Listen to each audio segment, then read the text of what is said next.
Good evening. Hello. Welcome to this evening's edition of TyskySour. My name's Bastani. I'm joined as ever by my erstwhile co-host, Michael Walker. How you doing? I'm very well. How are you? I'm doing really well. I'm recovering from laughing about some of the show notes we've prepared for tonight's show, just because the media has gone so batshit. It's almost unbelievable, but believe it. And there's evidence, documentary evidence, which we've been compiling and which we'll be showing you over the course of the next hour. And it's our great pleasure to have Tom Mills. How you doing, Tom? Hello, I'm pretty good, thanks. Glad to be here. Tom is, I think, he's on the rise. You're an academic at Aston University. I am, yeah. I think he's the leading scholar of the BBC, of our generation. And you have an amazing book on the topic. What's it called again? BBC Myth of Public Service. The Myth of a Public Service. Yeah. So it's not really a public service. No, well, actually, the title wasn't my choice. It was Verso gave me the title. I wanted to do something on like the establishment, but it just wouldn't really work out. You know, like where we'd fit it in. The BBC actually part of the establishment. But anyway, like, It's a good title. I like it. Yeah. Well, it is the title of the book, so I'm glad. Yeah. Myth of Public Service. Yeah, that's right. Excellent. And before we carry on, we're obviously trying to encourage people to subscribe, to hit the subscribe button. So if you haven't done that already, go do it now. To get the notifications of the show when it goes live. So if you haven't done that, do it now. Hit the bell. And to kind of get people to do that, we're having a giveaway. So in the comments, get going. In one word, sum up what you think the media's been behaving like over the last 24 hours. I will, at random, pick a person and you'll get a signed copy of Tom's outstanding book. We'll get in touch. We'll post it to you. And if you're watching this now and you weren't watching it live, hey, more reason to subscribe and to click the notifications, because then you can get involved in these awesome giveaways that will be making a key part of the show. So if you can look at the comments, Michael. I'm having a look, yeah. You having a look at the comments? So we want a word. What do we want a word for? What's going on in the mainstream media? Describe the mainstream media in a single word. You get to choose, Michael. Right, more. Come on, guys. You can have two goes as well. I think we may already have a winner, actually. Really? Which one are you going to go for? Thomas Williams, congratulations, Cranks. The BBC are Cranks. You just won yourself a signed copy of Tom Mills' outstanding book, The BBC, A Myth of a Public Service. Well done. Which coincidentally is the conclusion of the book, no? So he doesn't need to read it. Yeah. Yeah, you can turn to the last page. 200 pages. One the page summary BBC of the are book. Cranks. Always have been, always will be. Unless we reform them? Unless we reform them, yeah. Hopefully we can talk about how we make them less cranky. There's somebody keeps on saying whiteness. I don't know if that may just be the lighting. I'm half Iranian. We had a conversation about this. I think they were calling the mainstream media white. I mean, that might be the lighting too, right? No, I think that's a bit unfair, actually. I think you'll know this better than I will, Tom. But in terms of the sort of the ethnic mix of the BBC, as I understand it, it's pretty good in some places and not in others. So how does that work? So, I go into a bit of detail in the book, but there's actually a scholar called Gary. I think his name's Merrill. I should know this, and I'm going to say something live. But he's at Roehampton, so I had to Google him.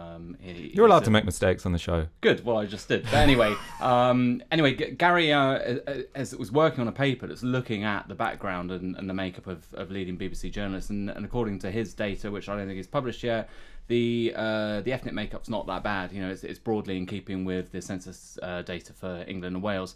When I looked at this, it was similar. The actual makeup of the BBC is broadly in keeping, but it gets less representative as you move up the BBC. So Right. the executive class, as it were, are much less mixed. But the leading journalists, it's not that bad. It's slightly below, so there's still work that needs to be done. But I mean, I think in terms of like educational background and class, I mean, it's much more striking in terms of the disparity. So I think it's fair to say that we're not there in terms of representation, but compared to other sectors of British public life, I think the BBC is actually relatively good on that score. It's a bit of a derive, but I mean, is that in the whole? You say apart from the upper echelons, is that behind the scenes as well? Because obviously there's a potential critique that it's about what it looks like on the camera, but you're saying institutionally, the BBC isn't that bad. No, it's not that bad in terms of their official statistics, but also the thing is it's a little bit complicated because it also includes World Service employees as well. So that's obviously going to have a much more diverse mix. But then there's also Northern Ireland, which is the least diverse section. I mean, I go into a fair amount of detail in the book, but once you get to the top, we do need more diversity there. But in terms of the problems in the BBC being representative, there are other areas of representation in terms of geography and class, which I think, it looks like we're a lot further away on those metrics. Enough on that. Very interesting, and this is in your book, right? Yeah. People can more reason to go and buy this book right now. I think it was one of my favourite books of the last year and a half. Oh, thanks, Aaron. Because it blew me away. I mean, the statistics which we can talk about later in regard to, for instance, the security services and the extent to which they played a role in the hiring, firing, the promotion of people inside the organisation right up until the early to mid 1980s was astonishing to me. I mean, I had a critique of the BBC, but actually so much robust empirical data. People say, knowledge is power, but I think in regard to critiquing our BBC, Tom Mills's book is power because it's got a lot of knowledge. So go and get it. So we're talking about really, I guess, the stories of the last 24, 48 hours, the Skrupal stuff, some of the coverage around Jewdas. That's the show today, really. Let's start with, I guess, the Skrupal stuff. So I wrote a piece today for Novara Media titled, "As Our Government Lies, Britain's Media Has Given Up on the Truth." Maybe Gary can pull that up now. Let's have a look. Go check that out, novaramedia.com. Pretty short, 3 minutes. 3 minutes well spent. I think so. It's done pretty well. So let's just briefly go over what's happened here. The Skripals, of course, were allegedly subject to a nerve agent attack in Salisbury in March. Initially, the government claimed that Porton Down, the government's leading facility for the identification of chemical weapons, had confirmed that the agent was used and undoubtedly was used by inference, but undoubtedly produced in Russia. And they were saying essentially that the Russian state was responsible. And that was most clearly stated in an interview by Boris Johnson with Deutsche Welle, which people have been poring over the last few hours.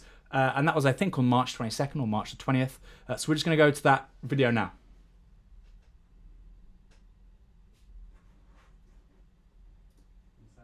Come on, keep looking at the camera, Aaron. Be a pro. You've got to keep looking until the clip comes on.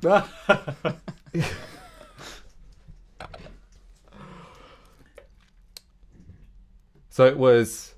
Gary, what's going on? Well, it's going to come. You argue that the source of this nerve agent, Novichok, is Russia. How did you manage to find it out so quickly? Does Britain possess samples of this? People from Porton Down, the laboratory. So they have the samples. They do, and they were absolutely categorical. I mean, I asked the guy myself. I said, "Are you sure?" And he said, "There's no doubt." So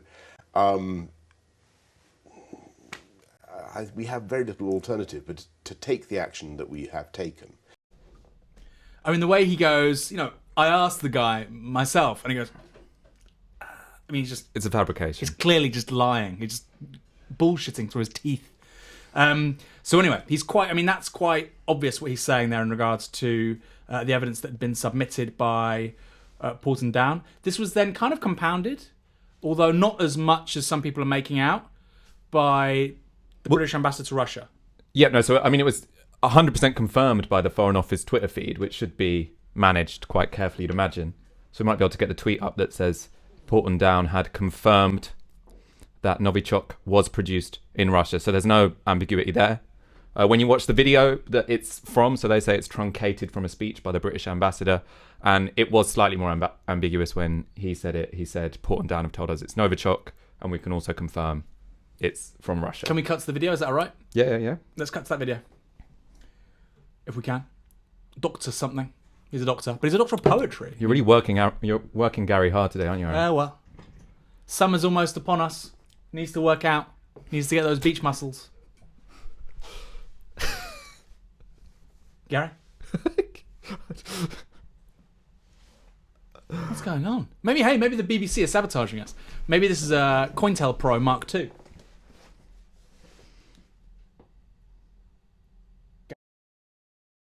There is no doubt that the weapon used in the attack was the military-grade nerve agent from the Novichok series. This has been confirmed by specialists, our specialists. An organisation for the prohibition of chemical weapons, Mission, is in the UK now to independently confirm this analysis. There is also no doubt that the Novichok was produced in Russia by the Russian state. We have information indicating that within the last decade, Russia has investigated ways of delivering nerve agents likely for assassination purposes. Part of this program has involved producing quantities of Novichok agents. The fact that the Novichok was produced in Russia, the fact that Russia has a history of state-sponsored assassinations, and the fact that Russia has responded with the usual playbook of disinformation and denial, left us with no choice but to conclude that this amounts to an unlawful use of force by the Russian state against the United Kingdom.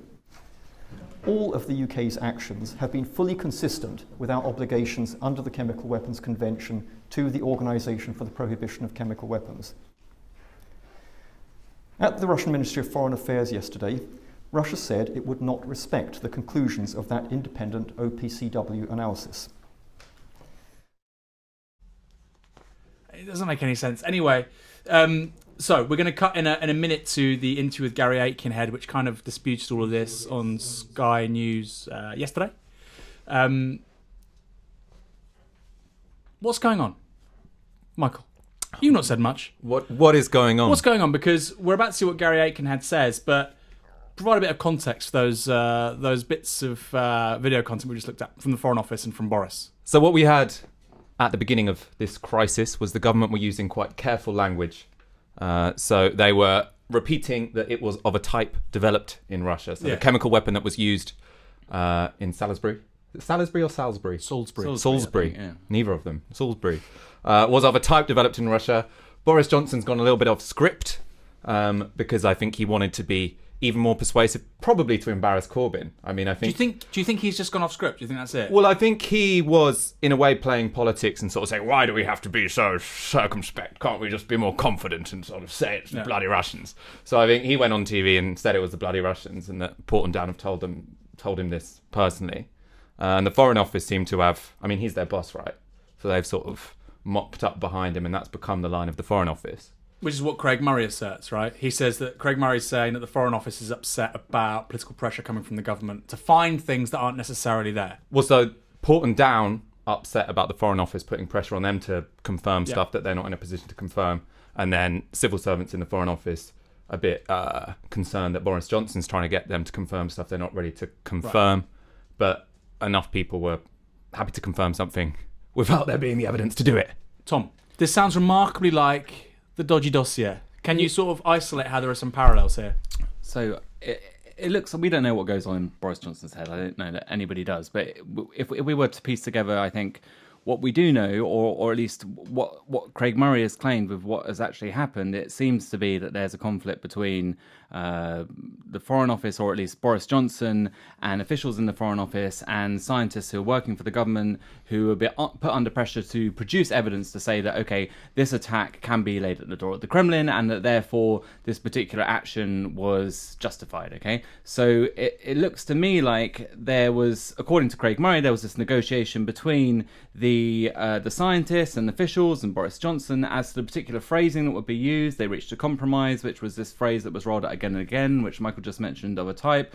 So I think we can assume that behind the scenes, Boris Johnson has had a conflict with his permanent civil servants and negotiations with the scientists, and probably what's happening is he's then going out and just talking out of turn, is probably a bit annoyed at the extent to which he's being having to negotiate with people he considers to be his subordinates. Now I'm just completely filling in gaps there and assuming what we might think is going on behind the scenes, right? But in terms of the parallels with Iraq, I mean, the government is pursuing a particular diplomatic and political agenda, and it's leaning on scientists and experts to produce a particular evidence, which is then going to justify what they're going to do. And then we see this essentially what amounts to a sort of conflict within the state between these different sort of political and scientific interests, different career interests in conflict with each other. And I think that's probably what's going on behind the scenes between Boris Johnson and the Porton Down scientists, I think. It kind of looks like confirmation bias, right? So the government basically wants information that confirms what it already knows, which is that it must be Russia. And so initially it was saying that's clearest, of course, in what Boris has said there. But initially they were saying that the sort of most compelling evidence that was Russia was forensic evidence, which Porton Down had submitted. They started to make sort of technocratic appeals to this body, which nobody ever heard of until a few weeks ago, just like nobody ever heard of Novichok until a few weeks ago. Now everybody's a chemical weapons specialist. And when I'm sceptical about what the government says, like, oh, you think you're a chemical weapons specialist? Like, mate, you'd never heard of this until a month ago. Of course I'm sceptical. I've never heard of it before. That's only healthy. I mean, I think, confirmation bias is one way of looking at it. Another way is to say that, okay, if you think of the way that political actors in particular operate and the way that they interact with evidence is that, like, okay, we've pursued a particular political strategy. How are we going to do that? They use information and then they use evidence as a way of pursuing particular political strategies, right? And so do they really believe what's going on? Is it a confirmation bias? Are they just barefaced liars? Yeah. Well, I mean, to go back to Iraq, with the various inquiries, when we try to unpack some of this stuff, even there, it's not really clear what's going on. Do these people genuinely believe that Saddam Hussein had weapons of mass destruction? Well, maybe they do, maybe they don't. But that was a bigger call, right? Because Saddam Hussein had only ever used chemical weapons against the Iranians, for instance. He'd never used nuclear weapons, whereas Russia does have a history. I mean, there's a bit more of a context for presuming it's Russia, right? Yeah, of course. Well, just put it this way, in the case of Saddam Hussein, it seems like there were a lot of people. I mean, now everyone says that they don't believe it, but there were a lot of people there who were saying, okay, Saddam Hussein absolutely did have these weapons of mass destruction at some stage, and the onus is on you to say, has he really destroyed them? Something which you could never possibly know, right? Now, is it unfeasible that Russia can use these kinds of weapons against enemies of the Russian state? I mean, obviously not, right? But then the question becomes, okay, on what basis should we be making political judgments? And I think, in that respect, the onus of proof, or the weight of it. I mean, it's not unreasonable to say to a state, okay, we would like to see the evidence on which you're basing political decisions. In a democracy, I don't think. So let's cut to this interview with Gary Aitkenhead, the chief executive of the Defence Science and Technology Laboratory, the DSTL, and they're the people that really operate at Porton Down. They know what they're talking about. This was with Sky News yesterday. If we can cut to that and see what he said. We're able to identify it as Novichok, to identify that it was military-grade nerve agent. We have not verified the precise source, but we provided the scientific information to the government, who have then used a number of other sources to piece together the conclusions that they've come to. But you have not been able to establish at Porton Down that this was made in Russia? As I said, it's our job to provide, the scientific evidence that identifies what the particular nerve agent is. We identified that it was from this family and that it's a military-grade nerve agent, but it's not our job to then say where that actually was manufactured. Is it possible to establish where these things are manufactured? It can be established through a number of different input sources which the government has access to. From our perspective, scientific evidence is only one of those sources, and it requires a number of other things in order to verify that. So to be clear, you're not able at Porton Down to say where it is from? At this stage, with the work that we've done thus far, we've been able to establish that it's Novichok or from that family. We are continuing to work to help to provide additional information that might help us get closer to, the question that you asked, but we haven't yet been able to do that. Do you have antidotes? Were you able to supply antidotes that could be administered to the Skripals? Unfortunately, this is an extremely toxic substance. There is not, as far as we know. So, I mean, that couldn't be clearer, could it? He's saying that there is not conclusive forensic evidence that this was made in Russia, that it was therefore deployed by the Russian state, clearly contradicting what Boris Johnson said, clearly contradicting that Foreign Office tweet, and to an extent at odds with what the British ambassador to Russia said. It's not the same league, but clearly he was quite misleading in the language he was using, given the FCO tweet, given what Boris Johnson said in the Deutsche Welle interview. Like you said, there's clearly some kind of political dynamic here, which is at odds actually with the facts coming from the top man at Porton Down. I mean, I think the big issue there is because I think it's important to note that this doesn't mean that the government can't potentially have pretty decent evidence that it was Russia. Mm-hmm. But what it does show is the complete failure to interrogate what was the justification 2 weeks ago. So Boris Johnson said 2 weeks ago, Porton Down have told us categorically that it came from Russia. There were people like Craig Murray saying, like, this is obviously not true. It's obviously the case that in all official statements it's saying of a type developed by Russia. Also that you can't expect... Which is very circumspect, precise language, right? Yeah. At the time. It's clearly a compromise, right? It's Yeah. clear that you've reached some political compromise, that's the statement you're going to use. And how it's being framed here by this man from Porton Down is he's saying, well, we're not supposed to tell you the provenance of a chemical. We're here to tell you what kind of chemical it is. Mm-hmm. But why did no one say that 2 weeks ago? I mean, if there was anyone doing actual journalism on this, when Boris Johnson said that 2 weeks ago, they should have been able to instantly say, that's a lie, that's clearly a lie. But the media ignores it until this guy's had to come out and categorically say that they don't know it came from Russia, which was because the international inspectors were about to come and find some holes in the government's argument. This is what Craig Murray says, right? He says that the sort of big concession that the FCO won on this, the Foreign Office won on this, was getting an independent arbiter, the OPCW, I think they're called, to come in and independently confirm any government findings. And I suspect because those will be released next week, that's then provided a license to Porton Down to at least be like, well, we can be honest here. We don't need to necessarily hedge our bets and repeat the government line on this. And maybe that interview yesterday with Sky wouldn't have happened but for the OPCW, I think they are called that, being involved. Your question about why aren't more journalists covering this, Tom? You're the BBC guy. Why is Craig Murray getting to a story using an FCO source and nobody in the mainstream media is? Yeah, well, I mean, the BBC, but not only the BBC, I mean, journalism in general are just very bad when it comes to foreign policy issues. You know, I mean, traditionally, and the media really, I think, you know, you can't quite understand it in isolation. They are deferring to what's going on in politics a lot of the time. And in post-war politics, there was a pretty deep political consensus, which Corbyn has disrupted, around foreign policy issues. This is why the struggles within the Labour Party in the post-war period and, you know, Bennism around unilateralism, but, you know, the fights with the Labour right in the 1980s were so important. Part of that was preserving a certain kind of political consensus, which was then reflected in the rest of the media. And in terms of the BBC, there's been a very deep relationship with that section of the British state since its beginning. Now, in terms of what's going on in the rest of the media, I mean, you know, we have conservative interests there, of course.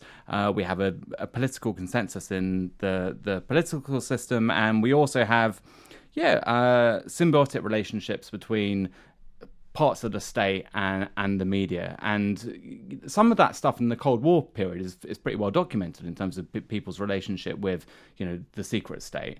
And it's the same with the BBC. You know, we don't have as clear a picture as to what is going on right now by the nature of these things. I mean, like the spooky stuff, right? But we do know from every study of the media that's ever been conducted that journalists will tend to defer to official sources in their reporting. They will only tend to... And that's all journalists, or particularly BBC journalists? All journalists, like broadcast and print media is pretty much the same picture. You know, it's pretty consistent. Now, in periods of political crisis, the range of acceptable sources will open up. So in the case of Iraq, we saw that the BBC, for example, tended to defer to the government's position and official cases for war, but as the kind of political dissensus started to grow, their sources expand. So there's obviously a lot going on sociologically in terms of how journalism and these institutions function, but I think the picture itself is relatively simple, which is that journalists effectively don't see it as their job to question authoritative sources within the state, and particularly when it comes to issues of foreign policy. And in the event that you do start to question some of those claims that get made, it's quite quickly you start to get attacked as being a crank or an agent of foreign powers, and this is a familiar sort of pattern. But what I think is unusual now is the same sorts of things are happening to the leader of the opposition. So we're in a situation where, you know, somebody who's a member of the Privy Council, who is essentially a prime minister in waiting, is being kept out of intelligence briefings. And then, so this is a kind of an unprecedented situation, but the patterns are kind of pretty deeply set, I think, in terms of how the media functions, I mean. So a very particular thing about covering foreign policy is that you're expected to defer, right? So there's an expectation that you say, oh, I know I can't see the intelligence, but I trust you when you say the intelligence says it was Russia. So that's basically what Theresa May is saying to Jeremy Corbyn. She's saying, I'm not going to show you the evidence, but if our security services say it was Russia, sort of like interlocuted via me, then you're unpatriotic if you don't believe them.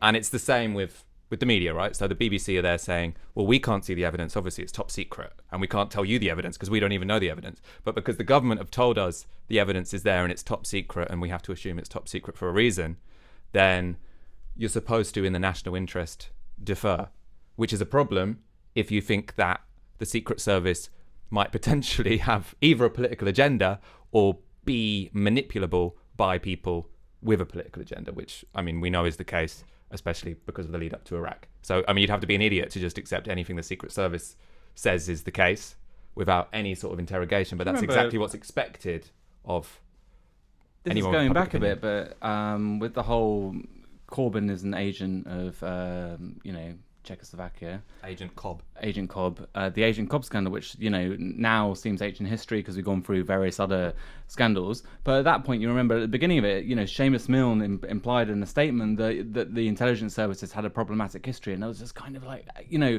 outrage amongst, all the political commentaries. If like, it said something that was complete sacrilege, but it's like, there are good historical studies of what the MI6 and MI5 have been up to in the post-war period. We know what they did in Iran. We know what was going on in Kenya. There's a whole uncontested history of atrocities that have been committed by these institutions and misinformation. And Northern Ireland, of course. Very recently. Yeah. And so...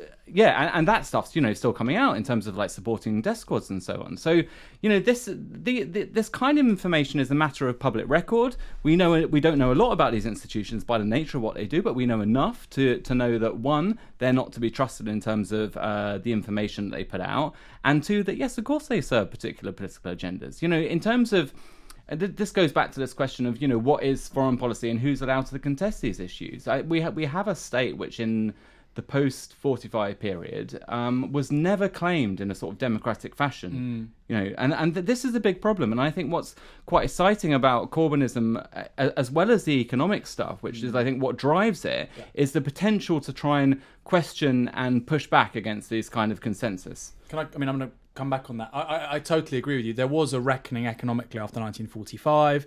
I mean, there were possibilities to go even further. There was, for instance,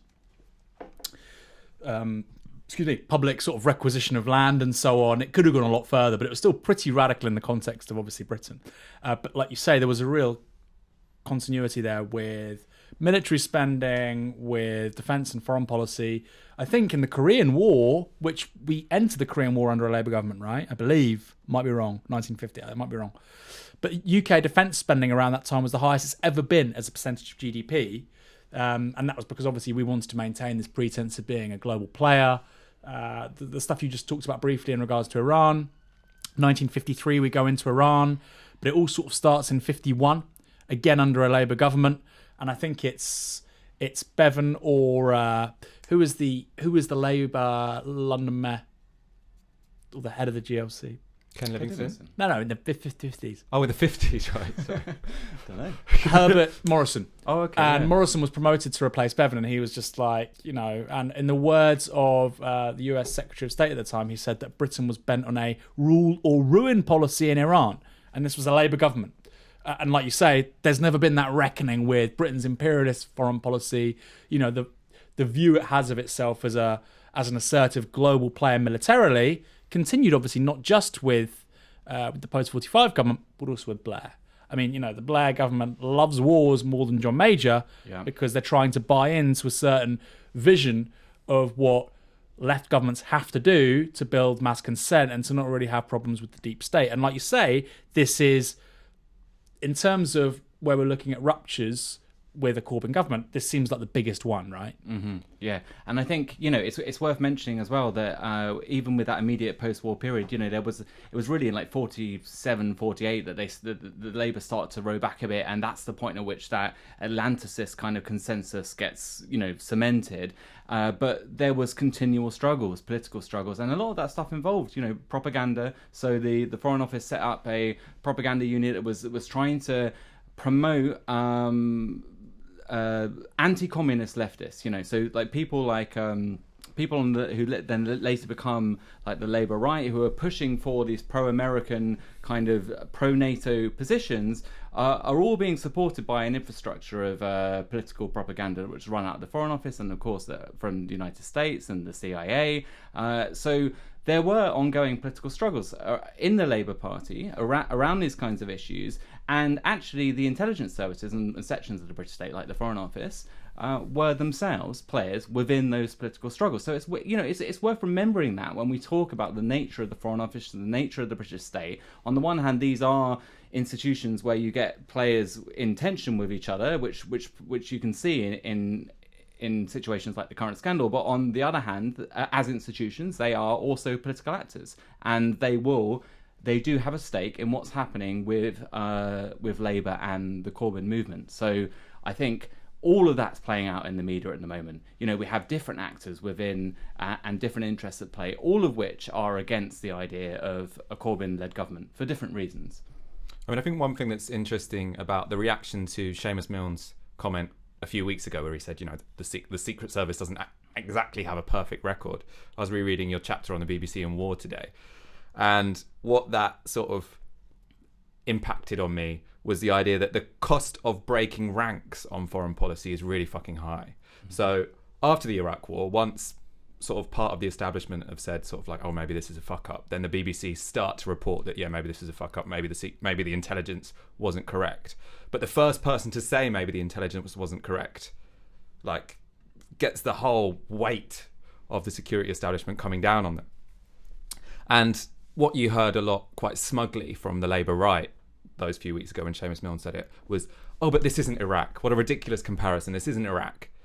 But how do you know? I mean, obviously it's not Iraq. It could be worse. It's not Iraq because I don't think we're going to go to war with Russia. But the point is, they're saying, oh no, we couldn't trust the Secret Service then, but we can trust the Secret Service now. What if we did? What makes you think that the Secret Service now are more trustworthy than they were 15 years ago if you don't ask any questions? What if we did go to war with Russia? What if you have tens of thousands of people die on the basis of a lie?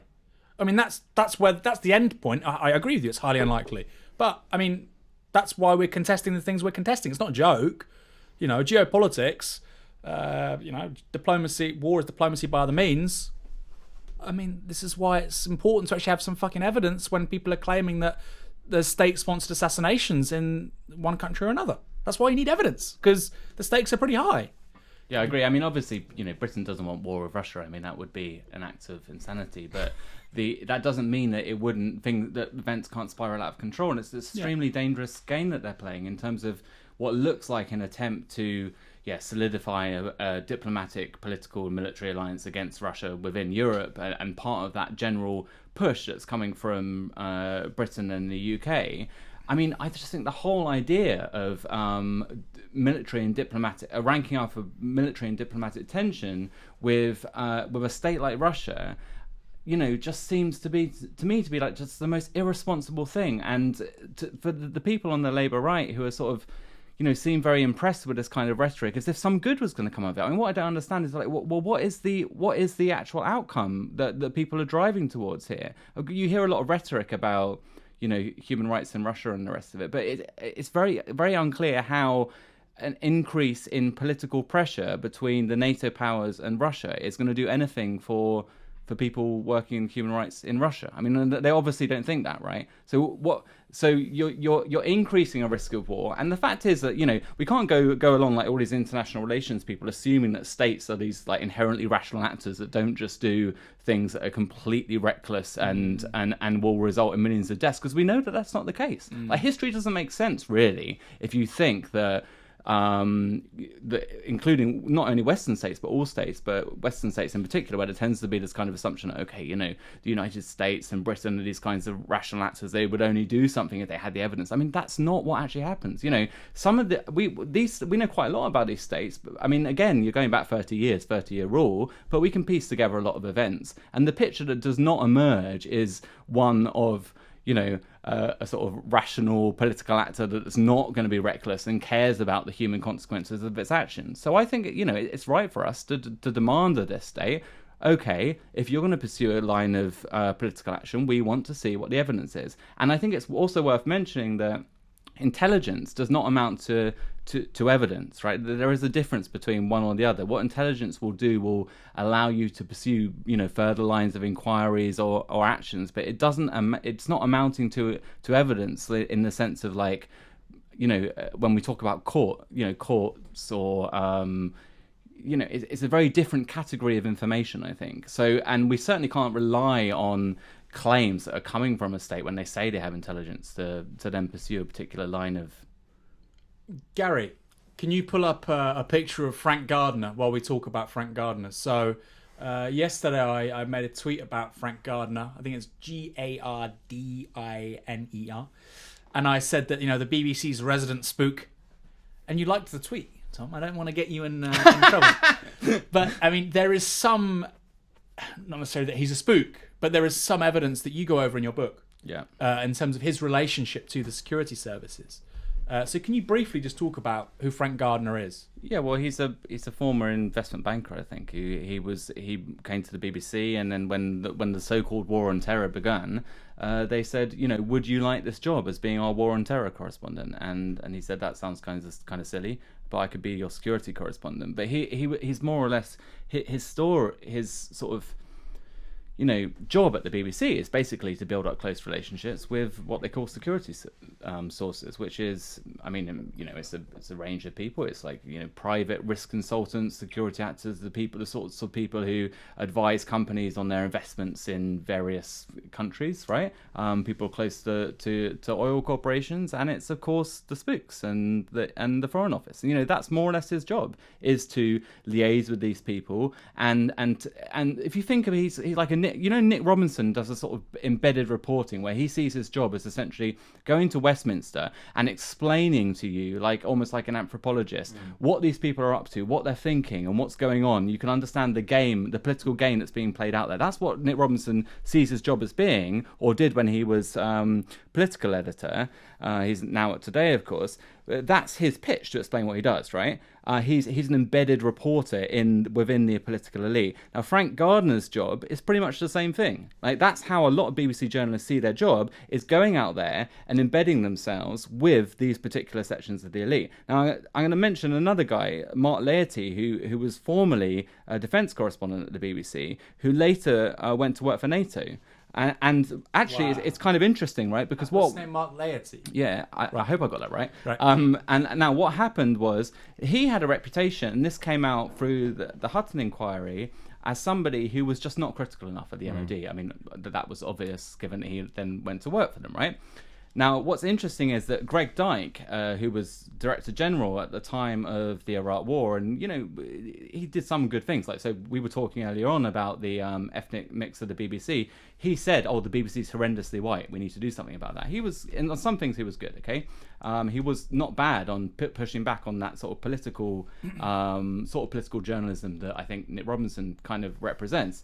But he also brought in Andrew Gilligan as a sort of rogue reporter who then brings in the story about weapons of mass destruction, right? The one that leads to all of this kind of hoo-ha. They were sexed up dossier. They brought him in. They were trying to innovate from within, right? They brought him in because he was seen as somebody who would be more critical or more independent of the MOD. Yeah. And when this is mentioned at the Hutton inquiry, the Ministry of Defence, when this is mentioned at the Hutton inquiry, that the previous defence correspondent hadn't been very independent. You know, he wrote to them saying this is an outrageous slur. You know, on my career there. He said he was just doing what the traditional BBC journalism. Which is exactly that, right? It's embedding yourself within a world. It's reporting back on it. Now, think about how this works in terms of propaganda strategies of sections of the British state. You build these relationships and you feed information that allows you to build careers when you have good sources. And a mutual relationship develops, right, between journalists and their sources. And in the case of intelligence, this doesn't mean that Frank Gardner's a bad journalist, by the way, but it does mean that he's coming from a certain place. And if we've considered... Tom's a nice guy. Is he, I mean, I would say, is he even a journalist, right? Well, depends what you mean in by the classical understanding of it. Well, if by a journalist you mean... independently of certain vested interests and giving, or at least attempting to give, an impartial account to his audience. I mean, he sounds more to me like it's almost like it's a press officer with plausible deniability. Yeah, well, it depends on sort of what sort of notion you have of journalism. I mean, yeah, of course, if we mean someone who's independent and are actually pursuing stories, then of course that's not good journalism. But actually, that kind of journalism is kind of rare. I mean, that's not what a lot of journalists do. Because it's not just in defence, is it? So you've got Robbie Gibb, who was editor of BBC's Sunday Politics and Daily Politics, also the brother of a Conservative MP who became Theresa May's... Right? Nick Gibbs. Nick Gibbs, the brother, yeah, who became Director of Communications for Theresa May, straight from that job. So a revolving door there. Let's talk. We can talk about the revolving door. Park that. Bring it back because I just want to stick with Frank Gardner for a second because we're going to go to the video of him, right? So if Gary can just bring up Frank Gardner's Wikipedia, and I misspelt it. It was Gardner, not Gardiner. And I didn't know this. I knew he'd been in the army. He's been in the Green Jackets. He's been in the Territorial Army. Both his parents were diplomats. He then goes to... He works for a bank, doesn't he? He works for a bank at some point, yeah. He was a second lieutenant on probation in the mid-80s. He worked as a marketing manager for Gulf Exports. He talks here briefly about his parents, that's right. He had a knowledge of of Arabic at university. I mean, look, his parents are diplomats, in the military, speaks Arabic. Are you kidding me? At university, MI6 taps him on the shoulder and says, do you want to work for us? Of course they do. I mentioned this anecdote in the book, but he also approaches somebody at the BBC who then, basically on behalf of MI6, and this is how it's described. So it seems like at the BBC he's basically assumed, I mean, whether he's a spook or whether he's very, very close to them. I mean, in a sense, it doesn't make any difference. In that world of intelligence, you know, what does it mean? Are you an asset? Are you a source? Are you really working for them? He's very close to them. I mean, that's an open secret. Everyone at the BBC knows it. Everyone in journalism knows it.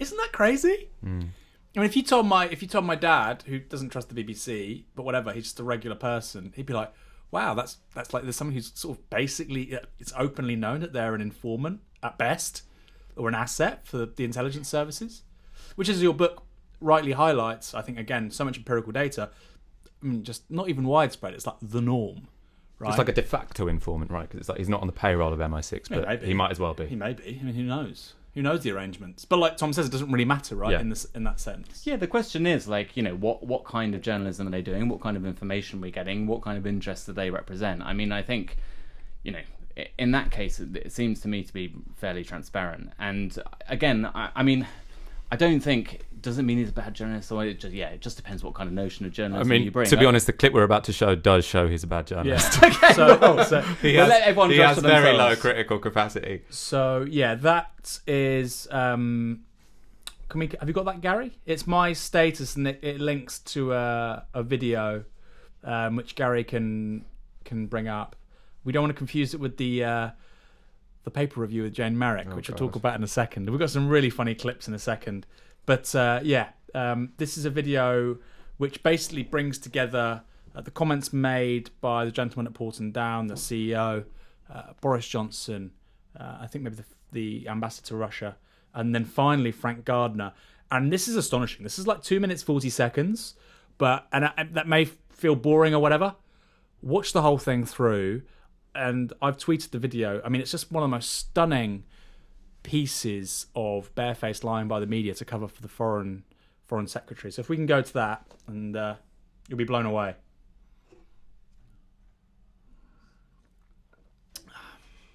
having his arse covered by Frank Gardner. MI6 asset or not, we don't know. My only misgiving about Frank Gardner being a spy is that he looks too much like a spy. You know, he's like sort of too clean cut and too good looking. Like Tom Mills. Hey. Maybe you're a spy. I don't know, because I've got a friend who was who went to Cambridge, really handsome, you know, great athlete. But he's edgy. Plays, yeah, he's losing it. Tom, he's really happy I've changed the subject. I had a friend at Cambridge who was like really handsome, square-jawed, was a rugby blue for Cambridge, and he was like, yeah, I want to be a spy. And I'm like, look, like, don't say that. They don't look like the movie star spies. Like, spies don't look like that, right? They do recruit at those institutions, though. You know, they've always had people who will go and like give people a tap on the shoulder. And I mean, I don't now, but like Frank Gardner, right? Yeah, I think spies might be more good looking because it's an asset, isn't it? So it's like if you want people to want to hang out with you, want to have a drink with you, like tell you secrets. But it's like Putin was like he was a KGB officer in the former East Germany. It's not bad looking. No, that to me is like a classic spy. He's kind of underwhelming. He's kind of got that element of surprise. It's supposed to, maybe be less. You're not supposed to. I suppose it depends if you're sort of spying on people. Yeah, really, they're trying to bring in human assets, aren't they? So it's probably you probably want some charisma and looks, I suppose. But then you also have to build people to remember relationships. you. Yeah, I can't believe. Hey, Tom could libel you. You're saying that Tom could be, I'm saying could. That's not libel. Hey, what do they call this? They call this like when it's like fake opposition. This is like a thing, right? Like, you know, like false flag. What do they call it? I don't know. You know, like Navalny in Russia. They're like they say, "Oh, this guy's like the opposition that's put there by Putin." Maybe Tom has been like, sorry, I can't believe you invited me on the show to call me a spy. It's really bad. He's a really good guy. I know what you mean. It's like a double bluff. Like, because we get the spy to talk about how the BBC is That's why I was infested thinking with with Frank spies. Gardner. Oh though. my God, We were Michael. like, no one would suspect him being a spy because he looks like a spy. Michael, what have you done? We're It's on like YouTube. We're on YouTube now. They're going to think that like Navarro's like a fucking MI6 front because we're allowed to talk about how the MI6 has like got tentacles into the BBC. Well, I think what it is they've decided it's worth revealing the Secret Service secrets of the BBC via your book if that gets them secrets of Navarro Media. Well, no, to be fair, the oh my God. No, he's just a good Do you know scholar. what, though? We live in a liberal democracy, you know. Did release those documents, right? But MI6 had never released their documents, so there's loads of stuff we don't know in terms of the BBC's relationship with MI6. So the files that I drew on was the stuff that's coming out of the MI5 archive, and a lot of that was coming through their official scholar and stuff that got access to. But again, like you can't get uncontrolled access to that stuff, so. You know, there's a lot of stuff going on which they do control information. And also the other thing, I mean, this is getting a bit off topic, but the British state has also just destroyed loads of historical files. So there's loads of stuff we don't know about, what they're up to. They just get lost. A lot of stuff that I have in the book like the is files coming. also went lost. They got lost. Coming through like stuff that they're happy releasing, to be fair. So we're ready for the clip. We're ready for the clip. Let's go to the clip.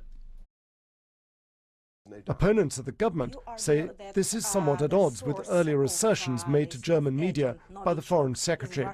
How did you manage to find it out so quickly? Does Britain possess samples of this?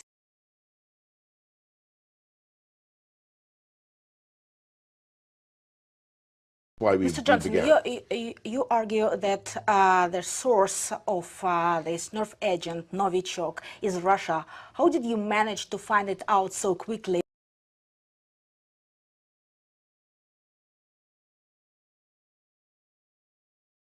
But when I look at the evidence, I mean, the people from Porton Down, the laboratory. So they have the samples. They do, and they were absolutely categorical. I mean, I asked the guy myself. I said, "Are you sure?" And he said, "There's no doubt."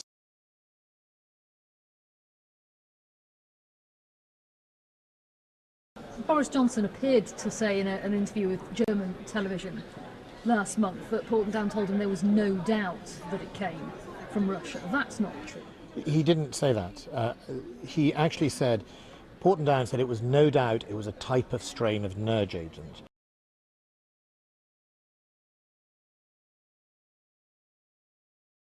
The nerve agent that we're talking about, Novichok strain, comes from Russia, but what he had said, the scientist said to him, was there is no doubt that this was Novichok. Why Mr. Johnson, you argue that the source of this nerve agent, Novichok, is Russia. How did you manage to find it out so quickly?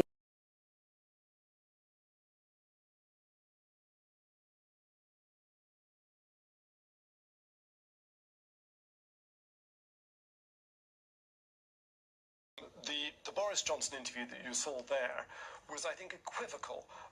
We tried very hard to find the bit where he is alleged to have said Porton Down told him it definitely came from Russia. We couldn't find that, but maybe he said that in another interview that we didn't find.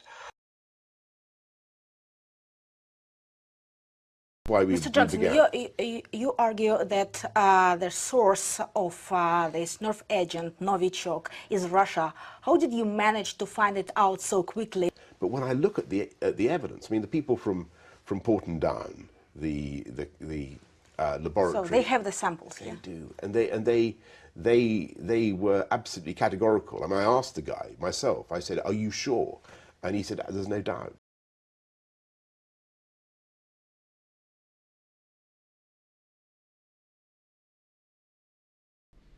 Yeah, so, I mean, so Frank Gardner is saying, we couldn't find it. It's the bit you fucking edited out. The bit you can't find is the bit the second before you start reporting on. It's because you turned the audio down, mate. Couldn't find it because we deleted it. I mean, that's crazy. I mean, I watched that and my jaw dropped. I think it's amazing, yeah. I mean, also, yeah, it was on, literally, it was on Twitter at the time, like, the broadcast took place as well. So even if by some weird process somehow the BBC with all its resources couldn't find a clip that they had just watched. He said we as well. It wasn't we watched it over and over again and we couldn't find the bit where he said that Porton Down told us it came from Russia. It's like, yeah, I mean, press the rewind button. It's it's extraordinary, yeah. What I mean, look, the thing is, Britain is, you know, it's an established power. The BBC has hundreds of millions of pounds in its news and current affairs budget. I mean, that's just shambolic. I mean, it's so obvious. What's going on here? It almost seems like they're improvising with the lies. So what's your suspicion? Yeah, I have no idea. I mean, you know, no one really knows what's going on, except that, well, we know. What do we actually know? We know that the clip was out there. We know that they knew it existed because it was in the clip that they played. And we know that he said something that's completely absurd live on air. We also know that there seems to have been, we don't know this, there seems to have been an effort at damage control coming from the intelligence services, right? Because they said that we have located the lab where this agent was made at the time at which the finger seemed to be pointing away, because it was saying, okay, this might not necessarily be associated with Russia. So it looks to me, so we know that what they said was not true.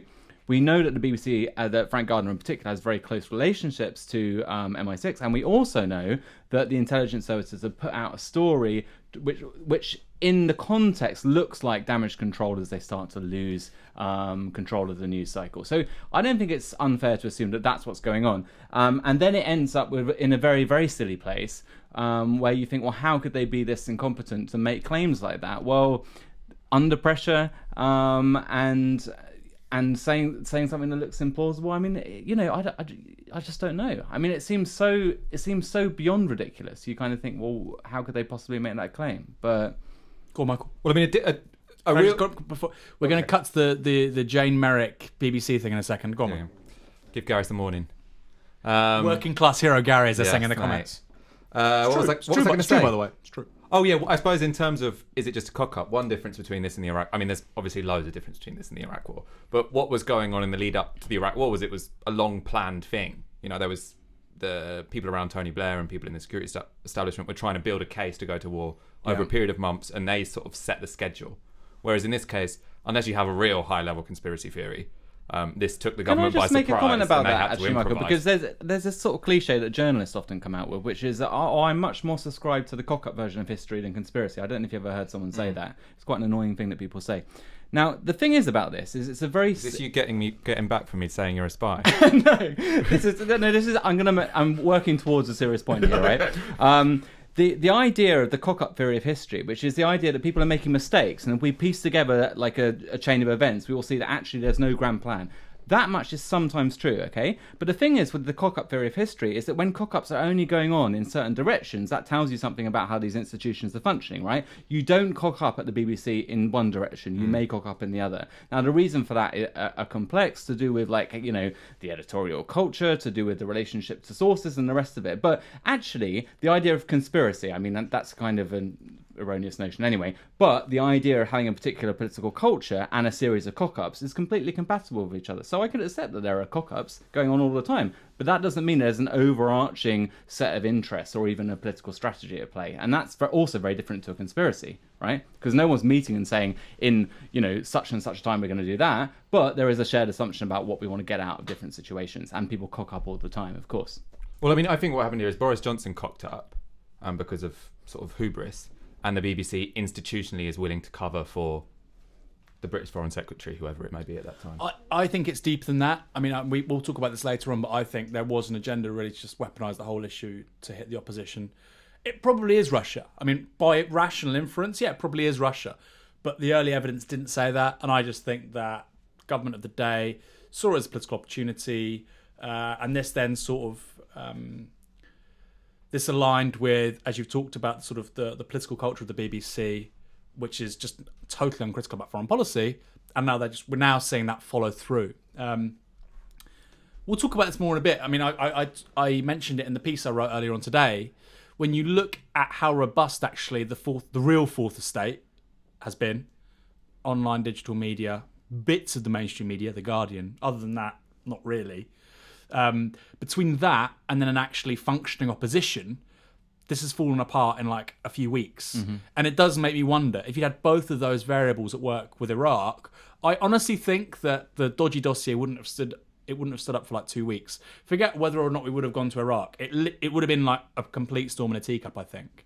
What's your view on that, Tom, before we go to this joke sort of video with Jane Merrick? Yeah, I mean, in terms of the analogy, I mean, if Corbyn, well, Labour was in government at that point, so obviously it's a different kind of situation. So in terms of the strength of the opposition, I mean, the opposition there was the Conservative Party that allowed Iraq War to happen by supporting the government while some sections of the Labour Party rebelled. But I think it's true that if the media had done what it was supposed to do, that would have strengthened sections of the political class that were against this. But you know, we honestly don't know. I mean, obviously what was going to happen, but I think certainly I agree with you that it shows that when you have somebody who's actually more has a certain politics at the head of the opposition, and you have sections of the media and a movement behind him, that can, or her in a different situation, that can clearly have a very significant political effect on what's going on decisions which can have massive consequences. So I think that's absolutely right. I mean, Iraq, I don't know how that analogy sort of plays out, really. So I was going to ask, okay, so very quickly, because we do want to go to this video, but so do you think that my previous question about, I'll ask you, Michael, my previous question about this looks ridiculous, Frank Gardner looks ridiculous, the BBC looks ridiculous, is the reason, or the explanation rather, for that Corbyn? In so much as this normally doesn't happen, there isn't this level of scrutiny in regard to presumptions and the common sense between the political and media establishment. I mean, so they're just not used to this happening. I think that's absolutely true. And you saw the hit that he took for that. Most leaders wouldn't take that hit to question the initial conclusions of the security services.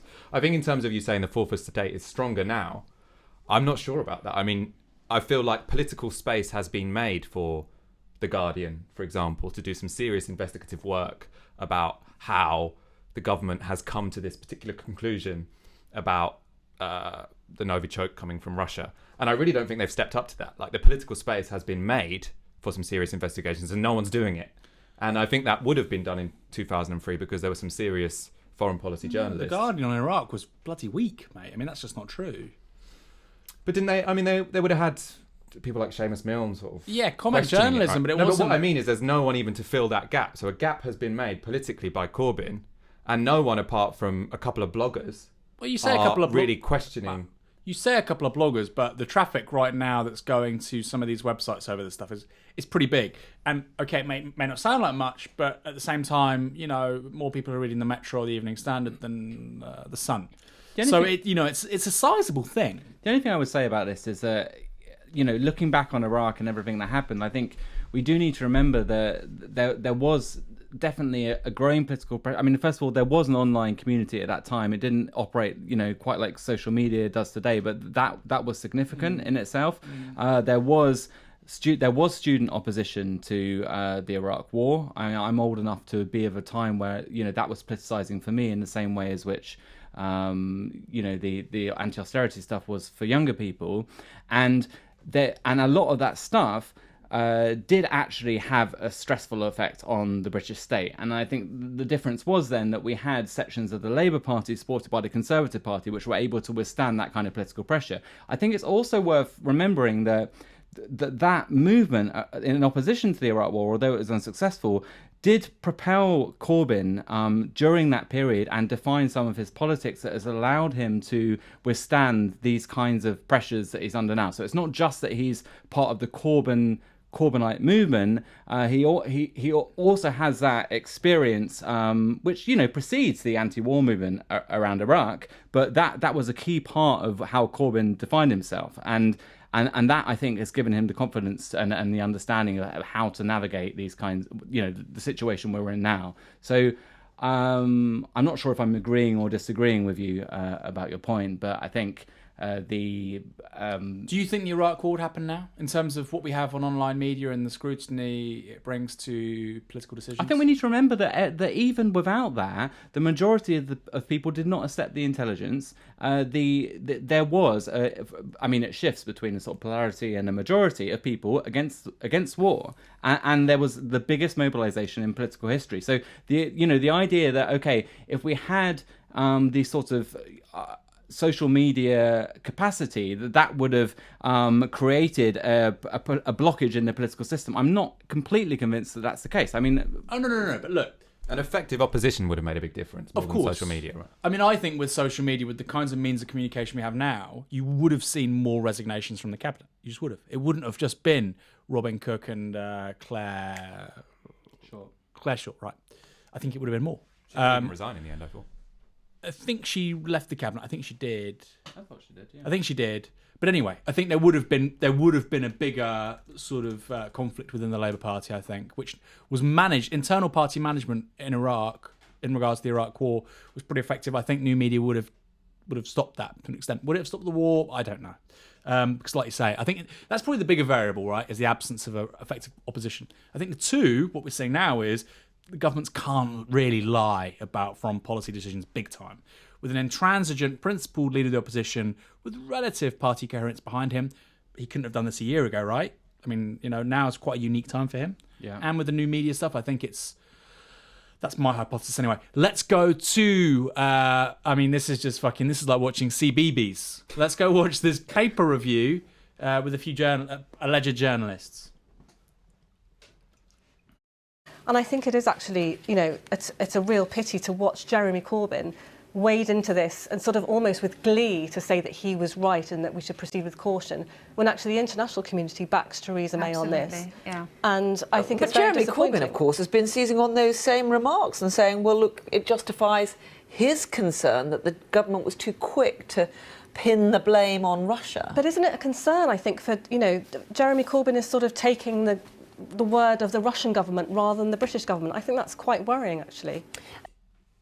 I mean, he's not... Look, Jane Merrick, he's not taking the word of any government, is he? That's the point. He's saying, I want evidence. He's not saying, you're right. I mean, the Russian government's line is that Porton Down did it. You haven't got Corbyn standing up in Parliament saying, it came from Porton Down. He's just saying, is there some evidence? Please show us. Yeah, he's sceptical. He wants some evidence. I mean, is that so much to ask for? He's the leader of the opposition. He wants some evidence. And I mean, if you've got a paper review where just someone says a blatant lie and then everyone just nods.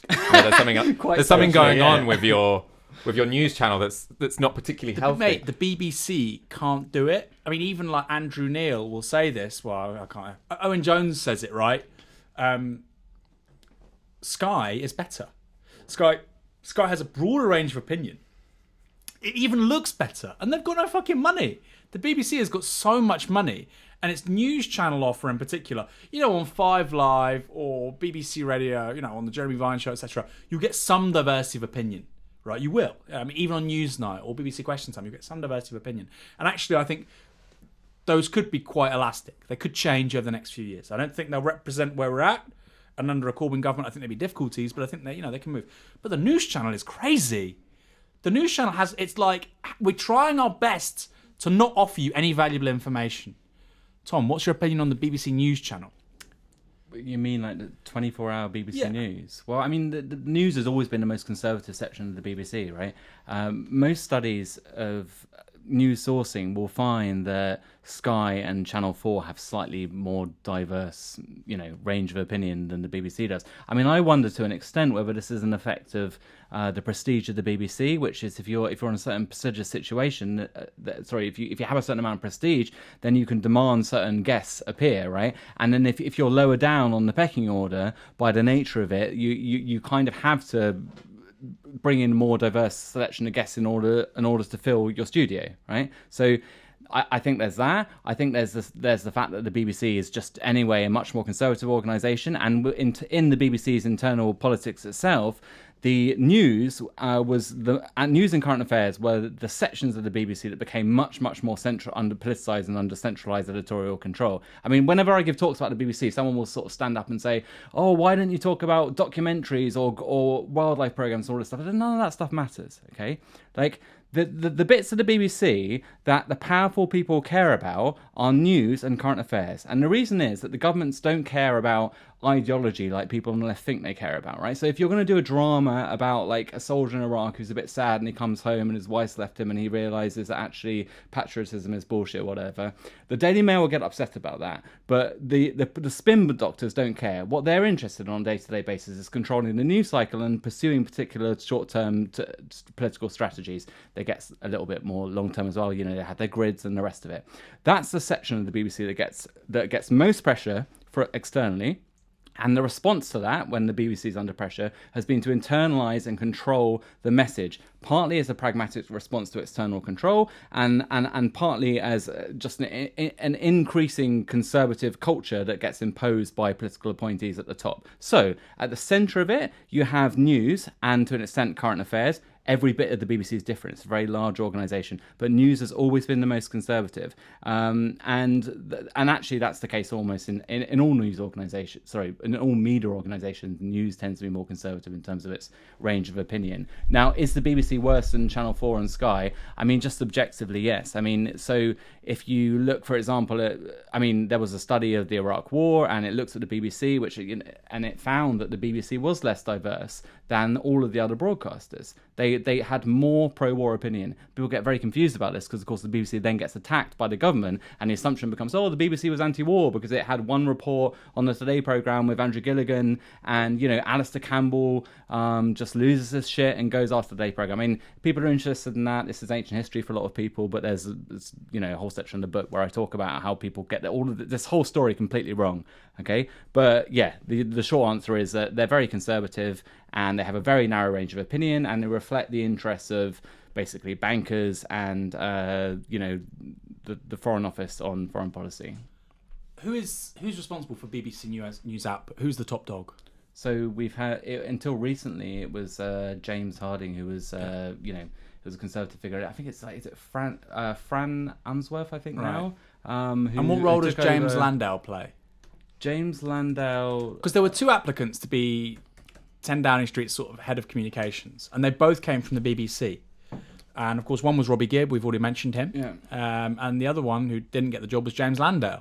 Yeah, was he not diplomatic correspondent at that time? And is he still in the role? I mean, this is the thing. Like, how do you carry on and say, well, I'm impartial when you've applied for a job? Now, I understand. Look, people are ambitious; they have careers, and I get there's a bit of movement between media and politics. I get that, of course, but it strikes me as quite interesting that the two applicants for the job were both BBC people. What are these people taking? Right, they go into these jobs with two things. Like, one is a certain understanding of the mechanics of media and politics, which are very intertwined with each other, and two is a contacts book. So, and everybody who has any acquaintance with media and politics, even on the fringes, understands that this is how it works, right? You speak to these people, they're mates with each other, they've got their list of contacts, and this is how politics concretely plays out.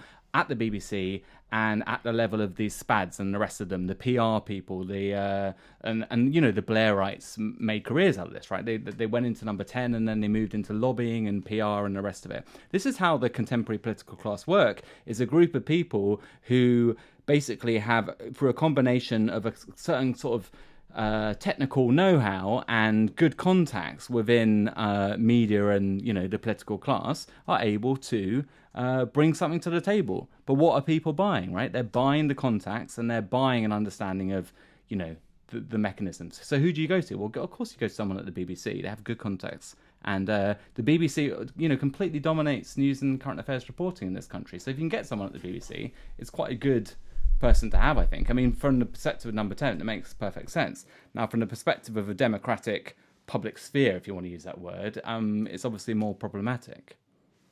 So before we carry on, I just want to say, if you like what you're watching, if you think this is great and you're not hearing this elsewhere, help Novara Media build a new media for different politics. Go to support.novaramedia.com. You can make a one-off payment, make a monthly donation. We are trying our best to hold these people's feet to the fire, and it's going to be more important than ever as the left gets stronger. In addition to that, why not subscribe? You know, why not subscribe? We've already had a giveaway today. Thomas Williams, you need to email your details to info@novaramedia.com. We'll get your address. We'll send that away. We are doing a giveaway every single show, so obviously the first few comments are important if you want to be involved in that. Subscribe, hit the notifications button. We bet the house on Facebook. Since the algorithm's been changed, we now need to change. I actually prefer YouTube. I think it's a great user experience. I prefer it. But anyway, we'll be doing these regularly, twice a week. So hit the subscribe button. Now, Newsnight. And this is a bit long. I normally do an hour show. We've already done like an hour and 10 minutes or something, but this is great. We'll carry on probably for another 20 minutes. Newsnight was last night. And we've got a clip up from Newsnight with your boy Malcolm Rifkind. So this is another example of the BBC, with their own journalists, aren't very good at doing scrutiny. But at least they bring on some people who will question the defined narrative, which we're going to see Malcolm Rifkind. I mean, you'd think that, right? Malcolm Rifkind, he's a Tory, but, you know, it's going to be somebody who really holds the government to account. So let's see how he does that. Let's see how he holds their feet to the fire. A little bit more about information warfare more widely in a moment. But first, let's discuss the Foreign Secretary Boris Johnson. With me is the former chair of the Intelligence and Security Committee and former Foreign Secretary himself, Sir Malcolm Rifkind. Very nice of you to come in. Boris Johnson has an awful lot to answer for tonight, doesn't he? No, I don't really think so. I've looked at this interview he gave and I've studied the text. And I'm trying to be as objective as I can. And I think that it's worth reminding ourselves there's two things that had to be established in order to allocate responsibility. The first was for Porton Down, for the scientists. And it's always been known right from the very beginning. Their job was to say, can we identify what kind of poison this is? And they've gone further than that. They said this Novichok poison could only be manufactured by what they call a state actor, which means a government. So when he said, and I'll give you those words, the people from Porton Down, the laboratory, they were absolutely categorical. I asked them myself, are you sure? There's no doubt. That's a phrase you as Foreign Secretary would have been happy to ask. I would assume, I mean, for Boris to explain himself, but I would have assumed that what he was saying, and it seems perfectly clear when I read these very, very words, that Porton Down was saying, yes, we are absolutely clear. This was the Russian nerve agent Novichok. We know that the Russians manufactured this. We don't know of any other state actor or government that has this. We can't ourselves as scientists. Why would you delete the tweet then? Why would you I'm sorry, because sometimes words can be ambiguous and people interpret them in different ways. A nerve agent produced in Russia was the tweet that was written on March the 22nd. Yeah, and that was deleted. I was trying to say there were two factors. The second factor, which the government has relied on from the very beginning, is the intelligence information and assessment. Now, that is not just kept private within government. That has already been shared with the governments of 27, 28 other countries. That is why we had this extraordinary solidarity of 28 countries voting with the United Kingdom. They didn't do so just because of assurances. Right. They saw... We showed that slightly longer than we were going to because the light went out. But there were two lies very quickly. Baby, when the lights go out, that's what we all sang. Anything can happen. You remember that? Yeah. Backstreet Boys, right? Yeah, great tune. Showing my age. We were all around. I was around for the Backstreet Boys, and I'm young. Mm-hmm. Yeah, two lies there. Well, I mean, potentially he's just as incompetent as your defence secretary at the BBC, because he said, again, I can't find the bit where he said studied that the Porton text. Down, he studied the text. I mean, it was actually a YouTube video, but whatever. And he can't find the bit where Boris Johnson said that Porton Down said it came from Russia. I mean, anyone watching this has just seen that. It's ridiculous. He's on there to say that nothing went wrong. He does another lie, actually, which is he said Porton Down said it was definitely made by some kind of state actor because it was too complex to make. If you look at what was the actual claim by the Porton Down guy on Sky, he says it was probably done by a state actor. So, I mean, you've got him fabricating evidence right there, ex-Foreign Secretary. I mean, she's not ready to challenge him on that, and they haven't invited anyone on the show who's remotely critical of the government. So, I mean, all you see is it's a joke, really. Yeah, I mean, I can't see the journalistic defence of inviting a former Conservative Foreign Secretary on to interview him about the current Conservative Foreign Secretary. I mean, if there was some like incredible animosity between the two of them, and they represented two, very disparate wings of the party, and he was clearly had a political grudge, you could see a journalistic justification for it. But obviously, in that context, you either do one of two things. You balance with a political opponent, or you bring in somebody who can offer some expertise. So those are the possible journalistic options. I mean, in what possible world, like bringing in somebody who's on the same team to comment about somebody? I mean, just can we drop a little secret? It was meant to be a leading Labour left winger. We won't say who they were. They were dropped at the last minute, and they were told that they were going to be replaced by a critical Conservative voice. Oh, is that right? Yes, that's. I mean, bit of intelligence for. This is 100% true. This is a key Navarra source. Actually, the person who's going to go on told us. Someone's just commented, "How long does Boris Chock last in the cupboard?"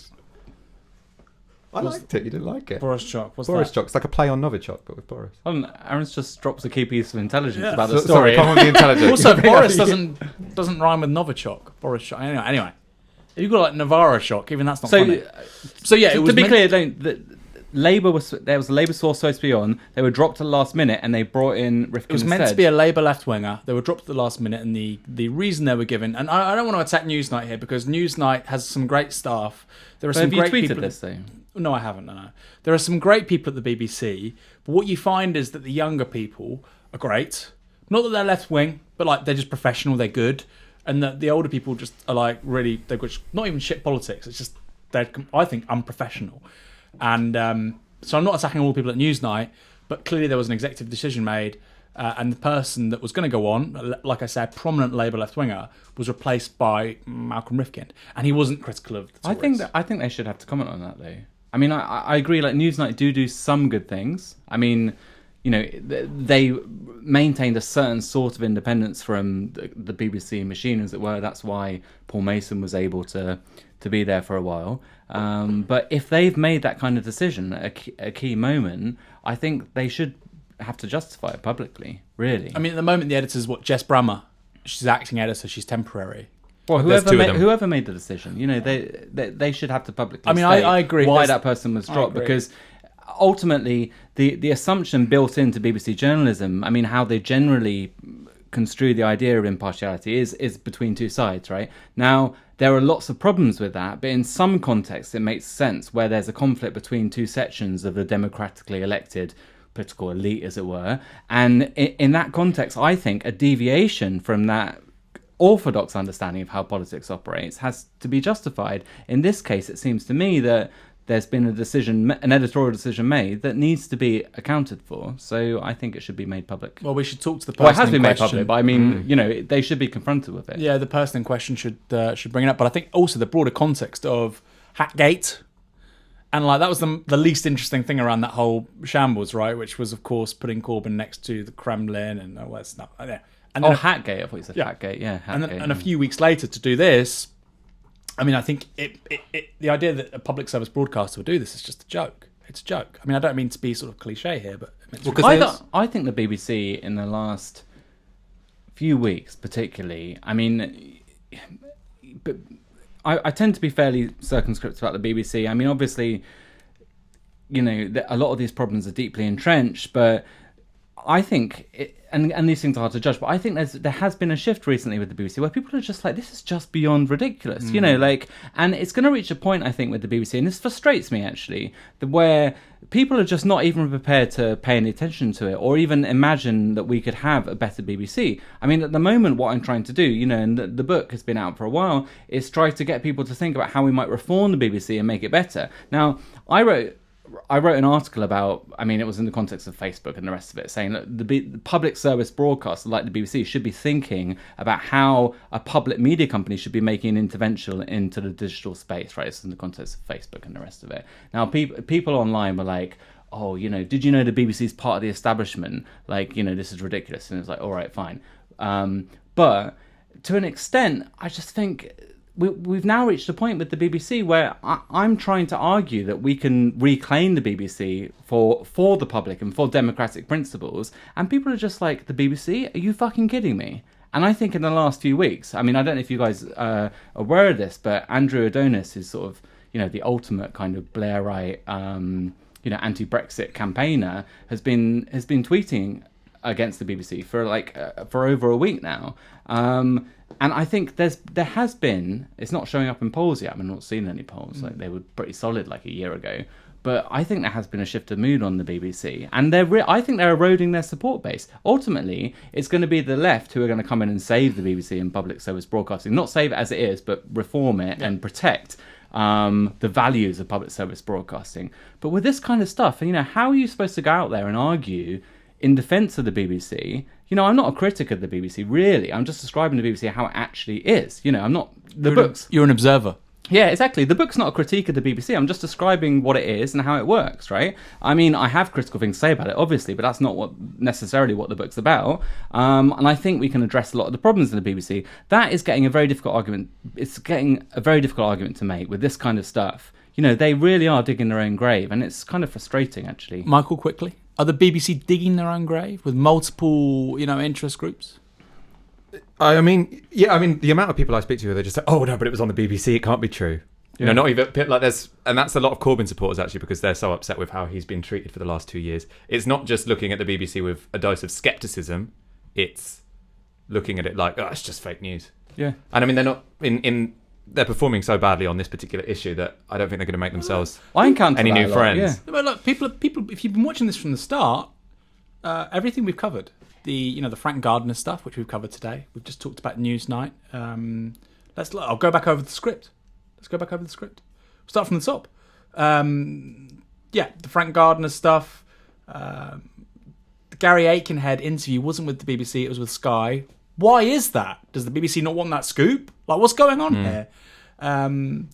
The Jane Merrick thing we were just talking about, where literally it's almost like you have three guests. You've got the two guests and then the news presenters nodding with them. I mean, it's not journalism, the Newsnight stuff, but it's not just limited to the BBC. We're going to go now to Isabel Oakeshott, and this really made me laugh. We're going to move on now from the Novichok story. We're going to talk very briefly around the Jewdas stuff and the sort of tail end of this ongoing saga with anti-Semitism in the Labour Party. Let's go. Have you got this, Gary? Yeah, we've got this. Is super funny. So this was the paper review after Corbyn had been scooped by Guido Fawkes as attending Seder night with the leftist Jewish group Jewdas. Yeah, let's go to that.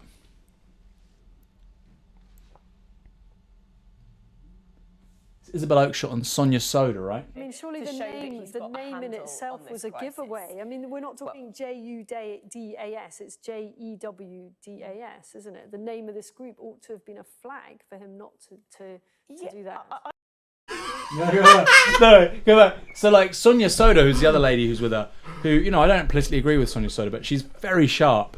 And you can rewind this on YouTube, go back and watch that. As she's going Jewdas, Sonia Soda's literally going, yeah, but this is like, wow. Like the warning sign should have been how it's spelt. I mean, it's spelled Jewdas, you know, Jew, Das. The warning signs were all there. Yeah, the warning signs were there that they're Jews. It's literally in the name.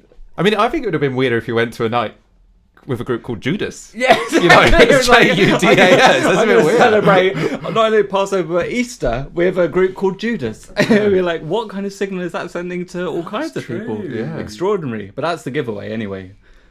But we'll get this up. Sorry, Gary, because we've gone a bit off. We've deviated from things. But if you can find that order story, I've just highlighted here. I put it in block. The Jewdas story. It's just a link to the site on order.com. This was initially led on by Guido Fawkes, of course, intrepid, anti-racist, anti-bigotry campaigner.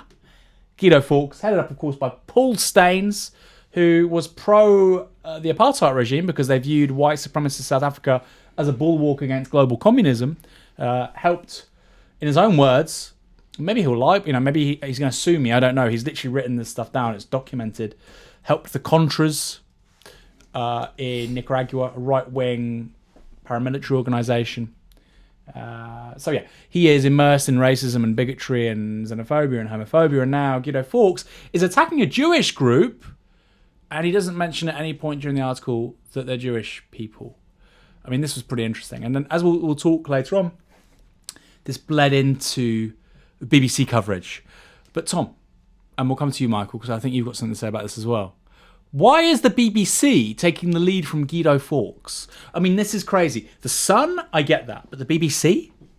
Yeah, I mean, I don't know what I can say about this really. I mean, I think it's it's a new sort of development really. The BBC has traditionally been, yeah, as you say, like has kind of deferred to the right-wing press in terms of setting the agenda of stories, but I think we're reaching a new sort of moment here where Guido is kind of, sort of trailblazing for the tabloid press, and then they pick up the stories, and then that bleeds into the BBC, and they seem to have this very entrenched sort of sense of this is the story, and that's, in some sense, that isn't a political decision that's being made through a series of processes that work their way through this attack blog, which is what it is, which is completely, I mean, it's just beyond any kind of journalistic values, that they're so misleading, and that finds its way into the tabloid press and then into the BBC. How's it happened? I mean, it's quite new. How's it happened? Guido Fawkes is only an online blog. Yeah, it has great traffic. But I think it's happened. Let's say it has 1 million uniques a month. I mean, the BBC has 70% broad news. It's happened because, again, to understand the media, you just can't understand it in isolation. Like, what we're talking about here is a set of political relationships that work their way through the institutions of the BBC itself, but also through the political system and through other media organisations, as I was saying earlier. Now, in the case of Guido Fawkes, this is a network of people on the right of the Conservative Party to which these people are kind of plugged in. So, you could figure they have these sort of grotesque parties, right, where these libertarian shitbags will turn up and, their drink and their chat about what's going wrong with the country, like they do in other places, like think tanks, right? So in the Westminster world, Guido is embedded within that world. I mean, kind of ironically, given he's called, with the whole Guy Fawkes thing, but that's what's going on there. So it's part of the Conservative Party. Now, in terms of what's going on at the BBC, well, we've had a period of Conservative rule now, which has been institutionalised within some key positions within the senior levels of the BBC, and they have certain relationships with sources which are themselves entangled within this kind of world. So I think, I don't know if that's a sufficient explanation to say what's going on with your question, but this is part of the political world which the BBC is embedded with. And that, as we mentioned this earlier, in terms of the specific people who are involved in this, I mean, Andrew Neil, Sarah Sands, Nick Gibbs, like they're all part of the Conservative Party and the network of friendships, political relationships and gossip that first consolidate themselves in student politics and then move into Westminster and then move in and out of the BBC. So that's what's going on. Now, in terms of professional values at the BBC, this is such a departure from what on paper the BBC is supposed to be doing, which is actually reporting on events impartially and informing its audience. Every element of these stories has been so far removed from what's actually happening. I mean, just forgetting political agendas or the plurality of voices that appear, just reporting accurately as to what is going on in the world. I think there's been like a really, lamentable failure at the BBC, and I think in the last year definitely, but I think it stretches back to the rise of the Conservative Party in 2010 that gradually transformed the political culture of the BBC that anyway had been hollowed out, from the 1980s. So that's my sort of short way of explaining it. Michael? I mean, I think the way Guido feeds into the BBC is via conduits that sort of stand in between the BBC and Guido. And I think what you describe in your book and what we've been talking about today is the way the BBC itself doesn't really set agendas, it just reflects them. So it reflects whatever it thinks is going on in what it considers the legitimate political class. So in terms of this, the way this Guido story got to the BBC was it's shared by some Tories, shared by a bunch of journalists on Twitter, and then also it gets given a certain sense of legitimacy by people on the Labour right tweeting it as well. So you had Angela Smith. That's a variable, isn't it? And to an extent. What's our least favourite guy called? John Woodcock. So they both tweeted it, and that's really been how the BBC have covered Corbyn this whole time, which is by sort of saying, well, there's a cross-party consensus because there's the Tory party and there's Labour backbenchers, and so the whole political establishment is in agreement, so who can disagree with the way we cover it? Yeah, no, I think that's absolutely right. I mean, and this is one of the reasons why, again, you need to think about the media in terms of being embedded within these political relationships. I mean, the way that Stuart Hall classically defined this was to say that, the media are secondary definers and the people within the political sphere and society are like the primary definers. Well, all that really meant was that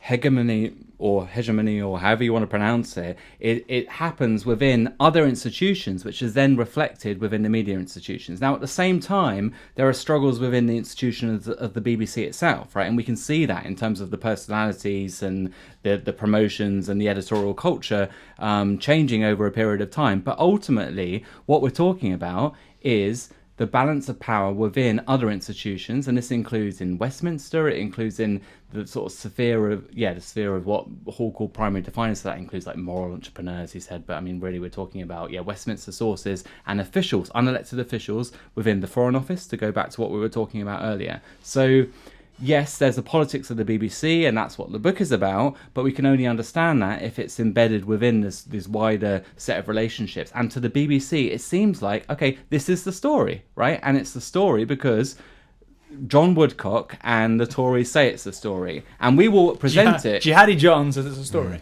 Sorry, not John Woodcock. I was thinking about somebody else there. John, don't sue me. When I said Jihadi John, I didn't mean you. I meant somebody else. Well, it's something especially disappointing about the BBC is that there's a sort of political economy explanation of why what lots of newspapers do is just repeat press releases, and it's sort of a money thing. They can't afford investigative reporters, so they just sort of rewrite the news that's given the BBC to them can't. by organisations. No, that's why I'm saying it's particularly disappointing about the BBC, because whilst the funding model has fallen out at the bottom of many newspapers, the BBC can still afford investigative journalists. They just don't bother setting them to work, it seems. Well, it's like the Times, was it the Sunday Times? Their scoop was that they'd been on Facebook. Okay. Well, that's what investigative journalism now is for the Times. This guy, like Dominic Kennedy, he's just their sort of Google and Facebook correspondent. Yeah. So he's just got a team of like losers sitting there, like going on people's Facebook accounts, Googling people, trying to find shit on them. Like, I mean, this was what the blogosphere was doing in 2003, and now this is what our newspapers of record are doing on the front page. Right? On the front page, it's not like a front page splash is like thing. So and so was a member of a Facebook group where somebody in March said this. It's just like, so what? But also that should be like the beginning of the investigation, because they should find out who they are and then do proper journalism, and maybe they'll find something really interesting, like a big story.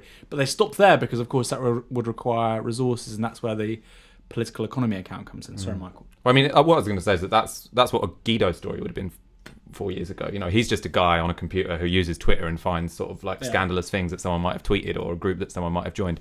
And now that's the front page of the Sunday Times. A lot of the Sunday they Times, have money to pay for some decent investigations. In the 80s, the Sunday Times uncovered the fact that Israel had a nuclear weapons program. I mean, wow, what a fall from grace from that uncovering a national nuclear weapons program to going on Facebook. Do you know, I was tweeting about this the other day, thinking like, am I being like weird and nostalgic, thinking that the Times used to be a proper newspaper and now it's just become a bit of a joke? And like, actually, to some extent, I think it is true that like these were right wing, right, but professional outlets where if they report something, it probably was said or happened. You can almost certainly say if something's reported in the Telegraph, right, in the same way as it's reported in the Daily Mail, there will be misinformation in there. I remember when I first left university, meeting somebody who was like at the Daily Mail, they were a sub-editor or something. I was like, oh, what is your job? I didn't really understand how the media worked then. I'm a sub-editor. What does that mean? You checking people's spelling? Oh, no, we just take a story, we give it the spin, the Daily Mail spin. I was like,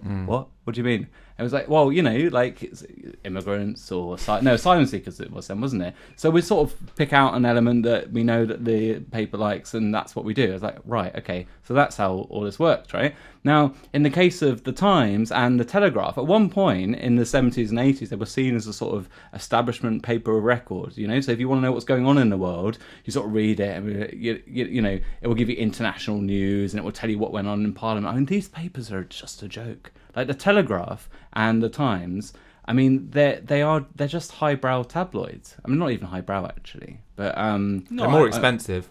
They're more expensive. They cost more. So speaking of how this, you know, has informed a BBC agenda, let's go to, and we'll wrap up in about 5 minutes. Let's go to how the 6 o'clock news, reported on the Jewdas story. So this is Sophie Rayworth, I think. Reporting on that. Remarkable, really. Took my breath away. Take my breath away. Not a bad review of the 6 o'clock news. You know, it took my breath away. Well, I know, but through how fraudulent its journalism was, right? At least it wasn't boring. Jeremy Corbyn says he has no regrets about attending a Passover event last night organised by a left-wing Jewish group called Jewdas. It has argued that there's no problem with anti-Semitism in Labour. Was that it? Sophie Rayworth saying that Jewdas, that was quick, wasn't it? Jewdas have, it was like 12 seconds. Jewdas have, you know, they're like apologists for anti-Semitism in the Labour Party. Jewdas have published a document saying how you can be critical of Israel and its foreign policy without being anti-Semitic. I mean, it couldn't be further from the truth. I hope Jewdas have instructed lawyers. Because again, it's a bit like when the defence correspondent said, I watched the whole video, I couldn't find it. All they'd had to have done is read the whole press release from Jewdas, which is the one they're reading anyway. Times investigative journalist Dominic Kennedy to send his like Google correspondents out there to actually do some investigative work, they might have found it. It was like in the third paragraph of that Jewdas statement, which they're drawing from the one where it says that this is being weaponized. Oh, is it? They also so there's one article that they did called "Enough is Enough," and they're sort of saying like some of these mainstream communal bodies don't speak for us, and that this is being weaponized by people with no interest in anti-Semitism. But in that same document, they say that there is anti-Semitism in the Labour Party. They just had to keep reading. They just had to read to paragraph 3. Yeah. I mean, it was astonishing. I mean, it was wildly inaccurate. It was defamatory. And this is in the 6 o'clock news. And you think, you know, one of the explanations for the BBC being quite boring and offering quite insipid journalism is that they don't take risks. You know, they're very risk averse. They're institutionally small c conservative, and it's like, well, then why are you outright lying? This about is what I mean about organisation? cock-ups going in one direction, right? Precisely. You would never accidentally libel Boris Johnson live on air, but if it comes to like a group of anarchist Jews, then it's just like, oh, we just say whatever we want about them. Just call them anti-Semites. Yeah. You know, there's no consequences. So that shows how it works. You know? And we'll finish up with this. I mean, there was more stuff about the Jewdas stuff, the Daily Mail. Maybe we can actually just cut to that, Gary. One of the few links left. The Daily Mail has now decided that the best way to fight anti-Semitism is, of course, to attack left-wing Jews. There's a real heritage of that on the right, as we know, not just in this country but abroad as well. And then, of course, Standard. Of course, again, intrepid journalism decided to secretly record John Landsman and misreport what he said. Is that it? Oh, that's a different one. Huh? That's not real, by the way. There's not a paper. Was that the link I put in there? Maybe that was an error on my part. There's no paper called the Daily Fail. Well, it's a critique of the Daily Mail. It's a satire. It's talking about the tax avoidance of their owner. I hate one thing. There's a joke, and when you sort of you take the piss out of the Daily Mail, and somebody goes, "Oh, did you know they're also pro the black shirts?" It's like a joke because everybody says it all the time. It's like that's kind of a big deal. Like the fact they were like kind of down with Nazism. Anyway, we're going to finish by talking about the story on Salman Abedi, which was highlighted by Mark Curtis. If we can cut to that sort of Twitter thread, that would be good. Of course, Salman Abedi was the person involved in the Manchester bombing. And Mark Curtis on April 4th, if you go to his Twitter feed, is talking about how Salman Abedi almost certainly was an MI6 asset, as was his father. We knew his father was an MI6 asset. Of course, Theresa May was Home Secretary from 2010 to 2016. It was on her watch that he would have been allowed free entry in and out of Britain, despite being obviously a terrorist risk. They wanted the Libyan Islamic Fighting Group, the LIFG, to get rid of Gaddafi. So somebody who was given free entry into several war zones, probably not just Libya, but also Syria, on Theresa May's watch, then used those same skills. He may even have been trained by British military, right? Salman Abedi, then uses those same skills to kill dozens of people at an Ariana Grande concert. Yet this is not news on the 6 o'clock news, but Jewdas is. Something isn't quite right here. Something's really broken. We've had dozens of people killed, massive terrorist attack. It's an indictment of our failed foreign policy, and yet it's not in the mainstream media. What's your explanation for that, Tom? Well, I think it comes back to this question of, like, if you're going to run a story, how much evidence you need to run it, and who's being implicated in the story. And I think the chances of getting a story like that through the BBC, I mean, it's very difficult to collect evidence. And even if you have it, it's a great risk to be able to put these stories forward. Now, in terms of, like, the response to, like, Jewdas, again, like, it's already a story on the right. So the BBC, like Michael said, it's like, it's responding to a story that's already out there. First of all, it's never done much sort of breaking stories. I mean, like, that's part of the reason they occasionally bring people in, like Peston. That was, and I mentioned earlier Gilligan as well. They bring somebody's newspaper journalist in to try and drive the political agenda, but ultimately they're slightly uncomfortable with that, with their kind of ethos, which is that we are an impartial broadcaster, right? And they have current affairs programs that should be investigating these kinds of things, but they have been politicized and they have been very risk averse. And this kind of area is difficult to research. And when you want to expose state crimes, which is what we're looking at here, either a state crime or what gets called blowback, you need very, very good sources in order to do that. And of course, like, it's very difficult to get institutional support to do that. So I think that's basically the reason for it. And, it comes back to what we were talking earlier about the taboo around raising these kinds of issues. All of this stuff gets pushed to the fringes. But 20 plus people died. We had wall-to-wall coverage of the Manchester bombing. And yet when there is seemingly irrefutable evidence that the person who committed it was, in some way enabled by Britain's security services, prior to that. Peter Oborne wrote about this, didn't he? And I don't think anybody else did. And it's kind of, I mean, I do think it's extraordinary. He's an unusual sort of character, and he obviously doesn't care what people think of him. He's gone kind of rogue, didn't he? But it is extraordinary. In the Mail on Sunday, of all places, right? Yeah. The Mail on Sunday is the only major outlet which has talked about Salman Abedi, the Manchester bomber, probably being at some point either a UK asset or having freedom of movement to Syria to Libya enabled by the security services. A lot of this stuff is going on all the time in terms of, like, these really shady relationships between these groups in the Middle East and in the UK, and the ways in which foreign policy is being pursued. I mean, Mark's done a lot of work in this area, so I think people should definitely read his work and his research. But it's kind of extraordinary, because when you think, okay, well, if this is just about journalism, I mean journalism in the classic sort of sense, like, are you able to gather the relevant witnesses and documents and the rest of it? Is it a good story, right? Mm-hmm. Now, that sounds a very crass thing to say when there's been, so many people have died, but you know what I mean? That's how journalists think, The right? Abedi story should be a dynamite story. This is a dynamite story, and it's a politically relevant story, right? So it combines the two elements of journalism, which is a political calling and threading together a good story. I mean, an interesting story, which combines, intrigue and, political relevancy and, the spooks and all of the elements. Tension, right? Drama, exactly, drama, right? Now, there's no good reason that isn't political for this story to be pursued. Now, if it turns out that the claims don't stand up, then fine. That's a different question. But it seems very odd that nobody's pursuing the story. I agree. Something's going wrong. Michael? I mean, it's basically... I suppose there's two explanations, which is one, that they're so close to the government that they wouldn't even want to cover it for sort of like personal political reasons. And the other is just that they're incredibly risk averse. So they got burnt right after that Andrew Gilligan story about a sexed up dossier. The government went to war with the BBC and the Director General lost his job and the chair had to resign. Yeah. So they know that if they say something which doesn't quite hold up, the odd word that's sort of slightly misplaced. So the Andrew Gilligan one, there were a couple of holes, weren't there? So he said that Downing Street had sexed up the document, whereas actually MI6 were happy to take the fall for it. So if there's a single hole in your story and what you've done is critique the government, then that could be the end of the career of people right at the top of the BBC. Whereas if you do a story about an anarchist Jewish group, even if you get something wrong, the Director General and the governing body are still going to have their jobs. I think that, yeah, I agree. But I think something else happens, which is that people develop a certain... So your nose for what news is and what a story is develops in a certain direction, right? And there are certain things which are just like...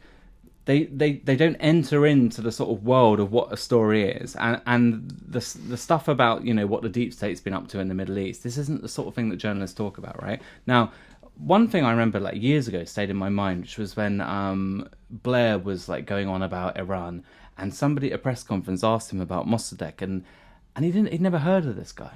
Right? Wow. And it was just like, this is extraordinary, right? So he heads. So for listeners who don't know, Iran democratically elected a leader who was then overthrown by Britain, basically at the behest of BP. Now BP became a company as a result of Iranian oil, and it in a colonial arrangement, basically like it had with all of Britain's colonies, it extracted value from Iran. There was a plan to democratic plan to nationalize BP. And then, I mean, it was nationalised, right? Very briefly. Yeah, well, and then what happened was that MI6 then conspires to overthrow the democratically elected leader. I mean, in the end, America sort of swing in and take over the whole operation and benefit. But the point is that, like, this was well known, right, by people who were against war and understood what was going on when the tension was being ratcheted up with Iran. And it was just like, oh my God, Blair is so ignorant. He's never even... He has no knowledge of these countries. Now, why is that, right? The reason the politicians and the journalists, they need knowledge, and this comes back to this sort of thing about, okay, where does evidence and knowledge sort of work its way in politics? They use it to pursue certain agendas, and it's just not in their world, right? So like they're just not interested in this stuff. Well, why is that? It's not because they're thinking, oh shit, if I take a wrong step, I'm going to lose my career. They're always thinking about how am I going to advance my career, and this doesn't seem like an obvious route to do it. They'd probably sit in a pub and be like, oh, that's really interesting, right? That's really interesting that happened. But it doesn't offer them a step forward. And that's slightly different to how we tend to think about the media, which is that, like, they don't want to upset the wrong people. That's not quite how these people think. They're thinking positively. What is a story? I've got a nose for this. This is what people are talking about, or this is what people will be talking about. They know that this isn't quite... It's not going to take them forward, but they're not thinking, oh shit, I better not do that because the British state will come down on me a ton of bricks. If they thought like that, David Kelly wouldn't have sort of come out and said what he did, right? He knew that he was going to get a kick back, not quite like he did, right? So you see this every so often. People step out of line and then, you know, the whole establishment comes down on them hard. They don't quite think like that. They're slightly different, I think. That guy who was found zipped up in his own bag, which he apparently zipped. I mean, that's another story. That spy who was, you know... Oh, the one in the bathtub. No, he was in a giant sports bag, right? And they reckon he put himself in there and then zipped it up and he couldn't get out again. It was like the most ridiculous thing ever. Do you remember this? I'm sort of vaguely, but... I mean, it was kind of weird. I thought that he was... Didn't they find him in the bathtub in a sleeping bag and he was... People can Google this, find out his name, UK spy. They said it was part of a sex game. It went wrong. It's like, give me a break. Sex game? Who was the other person He was involved? killed and something strange happened. I mean, this is the thing. There are, on a regular basis, there are Russians resident in the UK who the Russians want back. They want them extradited back. And they're not returned.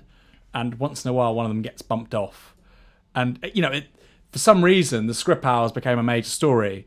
But, you know, this really reflects the fact that Britain still, you know, its security services still do quite strange things, as do all, like, great powers. and it's kind of not talked about. But then, once in a while with, It was like, I remember they had a guy on the BBC where they were What's interviewing... Michael's go? Well, I'm looking up this guy, Gareth Williams. That's it, Gareth It's Williams, really dark. Oh, it's really... I mean, he was obviously killed, His decomposing naked remains were found in a red North Face bag, Yeah. padlocked from the outside in the bath. That's where the bath comes in. Yeah. In the main bedroom in his ensuite bathroom. Yeah, but they worked out he did it himself. Well, it's weird because it seems quite contradictory. So, an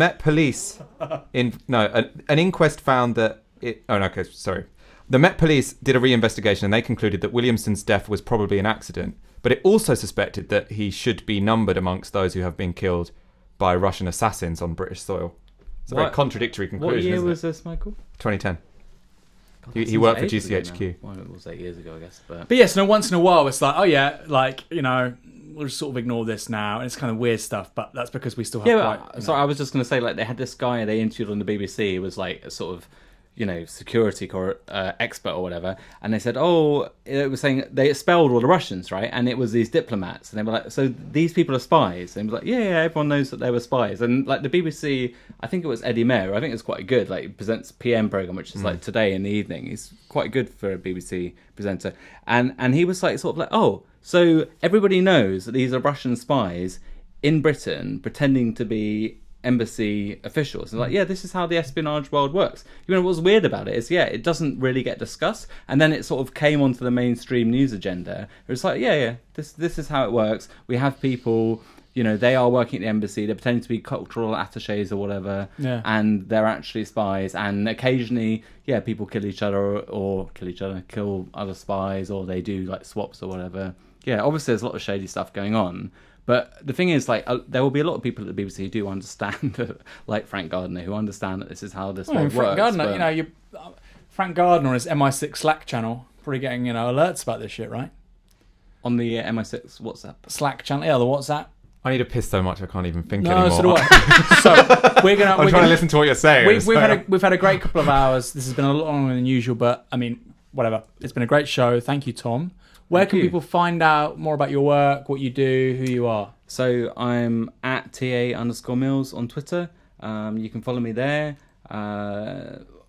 Aaron mentioned my book earlier. The other thing I wanted to mention is, because obviously we've been talking critically about the BBC and the problems with it, and what I'm trying to do now is imagine how we might reform the BBC. And I think this is really important, because if the Labour come to government, as I think they will, and I hope that they will, we're going to need to deal with these issues. And I think so what I've done is I've worked with the Media Reform Coalition, chaired a working group there. We've produced a set of draft proposals about what we might do about the BBC, how it might be reformed, and broadly speaking, it's to do with democratising, decentralising the BBC, and reimagining it for a digital future. So go to my Twitter account, look at my pinned tweet. You can find my book there and a link to those proposals. Let me know what you think, and hopefully that is going to be another BBC as possible. So that's. I want Tom Mills to be the Director General of the BBC under a Corbyn government. Youngest ever DG. How good would that be? I'd back it. Oh, thanks, guys. I'll back it. No, I actually think this is like a guerrilla campaign we now need to start. Confirmed. Sorted. All right. It's all Tom Mills, up. DG. Well, no, because Unite will have their person. It's like, you don't know anything about the media. You'll have all the different factions in the sort of Corbyn. I'll gracefully step down. There'll be a Wrecker AWL candidate. Momentum will have their person. It's like, no, Tom Mills is really good. He knows what he's talking about the BBC. He's like a proper historian. Anyway, enough of that. Enough banter about what's going to happen in 5-10 years' time. You've been a gent. Fabulous. Michael? Any last words? Literally can't think anymore. If you're going to do a 2-hour show, don't start it with a coffee and 2 cans of beer. That makes sense. True. You know what I mean? Very true. This has been... who's this? Maybe I'm getting a call from a lawyer saying that I'm about to be sued. Good night. We love you. God bless. See you Monday. We'll be back at 8 p.m. See you next week. See you then.